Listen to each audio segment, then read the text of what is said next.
پیارے بچوں، میں ٹیچر خضر محمد ملک، گورنمنٹ UPS بانڈی، کلاس 8، سبجیکٹ ہسٹری، اور جو سب ٹاپک ہے وہ ہے آرگنائزنگ فار ریفارم، لے کے آپ کی خدمت میں آج 14/8/2020 حاضر ہوں۔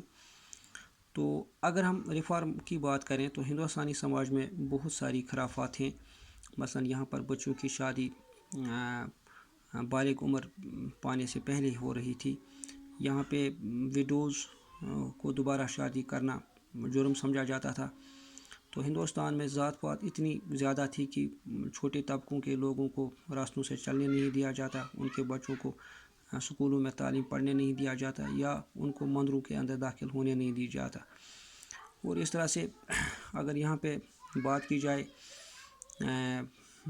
عورتوں کے تعلیم کی، تو تعلیم کے انسٹیٹیوشنز میں عورت کو جو ہے وہ ادھیکار نہیں تھا۔ تو سماج میں جب آہستہ آہستہ تعلیم پھیل گئی، جو نان برہمنس تھے، یعنی جن پر یہ اتیاچار ہو رہا تھا، جو اس ظلم کے دن بدن شکار ہوتے جا رہے تھے، تو ان میں جب تعلیم آہستہ آہستہ پھیلنے لگی تو انہوں نے کوشش کی کہ اس کے خلاف ایک مہم چلائی جائے۔ تو انہوں نے اخباروں کے اندر، کتابوں کے اندر، ناولوں میں، اور اس طرح سے جو پمفلیٹس، میگزینس ہفتہ وار، مہینہ وار نکلتے تھے، ان کے اندر اس ناانصافی کو انہوں نے اجاگر کرنا شروع کیا۔ اور اس طرح سے کچھ ایسے اسکالرز سامنے آئے جنہوں نے سماج کو خرافات سے دور اور سماج کے اندر اچھی چیزیں ڈالنے کی بات کہی۔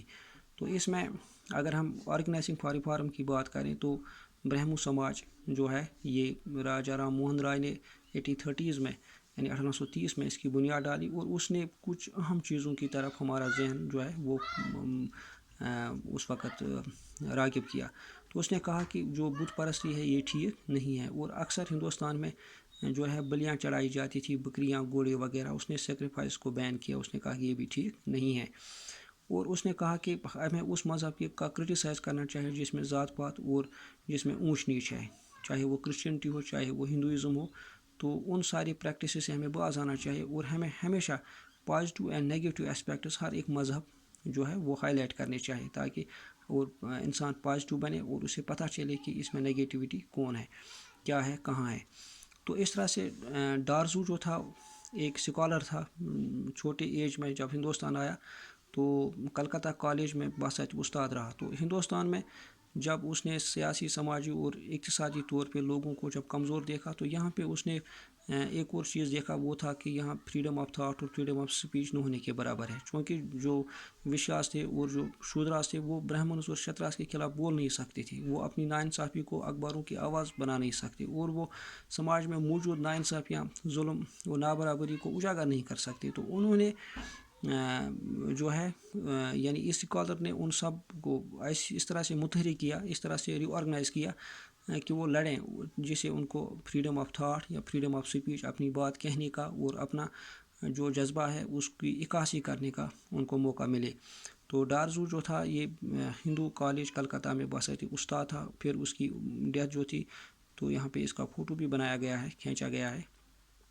تو اس کے ساتھ ساتھ راما کرشن مشن آیا، اور راما کرشن مشن، چونکہ راما کرشن ایک اسکالر تھا، اپنے زندگی میں وہ ایک مشن قائم نہیں کر سکا، تو سوامی وویکانند اس کا ایک بہت ہی وفادار شاگرد تھا۔ تو اس نے اپنے استاد کی سر کی جب باتیں سنی تو اس کو لگا کہ ایک مشن کی جو ایک مشن، ایک تحریک اسے دیا جائے، اور تاکہ لوگوں تک میری استاد کے یعنی اس راما کرشن کی آواز جو ہے وہ پہنچ سکے۔ تو اس طرح سے اس نے راما کرشن مشن کی بنیاد ڈالی، چونکہ سوامی راما کرشن مشن جو تھا، سوامی وویکانند اس کا وفادار شاگرد تھا۔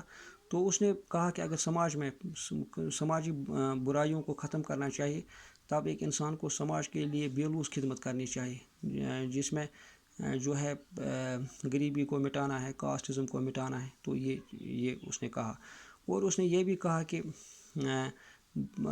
سچائی جو ہے وہ ہر ایک مذہب میں موجود ہے، اور ہر ایک مذہب کا الگ سا راستہ ہے اس سچائی تک پہنچنے کے لیے۔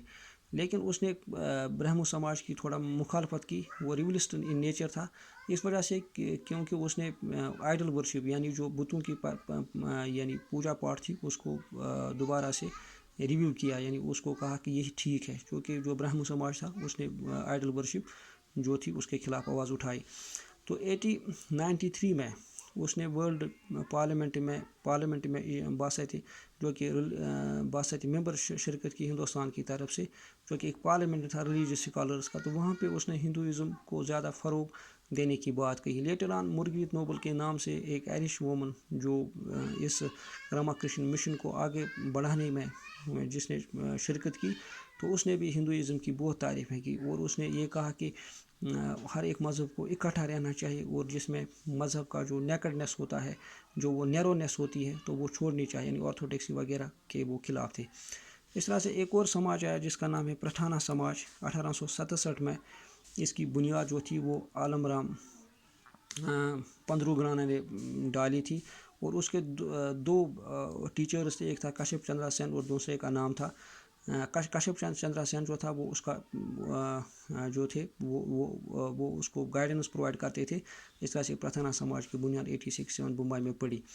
تو اس نے کہا کہ سوشل ریفارمز اینڈ مونوتھزم، یعنی سماج کے اندر جو ہے وہ سماجی تبدیلی لانی چاہیے، سماج کے اندر جو ہے اصلاح پیدا کرنی چاہیے. تو انہوں نے کہا کہ لیڈرز جو تھے R J Bhandarkar and M G Ranade جو تھے، وہ اس کے اور لیڈرز آئے لیٹر آن جنہوں نے اس پرتھانا سماج کو آگے لیا. تو اس وقت کے ساتھ ساتھ ہندو مذہب کے اندر انہوں نے یعنی ریفارمیشن پیدا کی. تو اس طرح سے انہوں نے ریلیجس کاسٹ سے الگ کرنے کی بات کی، اور ساتھ ہی ساتھ اس نے ودھوا عورتوں کی دوبارہ شادی، کاسٹزم کو جڑ سے اکھاڑ پھینکنے، عورتوں کی تعلیم، اور اس طرح سے اس نے پردہ کو مسلمانی طبقہ سے ہٹانے کی بات کی، اور بچوں کی شادی میچور ایج کے بعد جو ہے وہ کرنے پر اس نے زور دیا.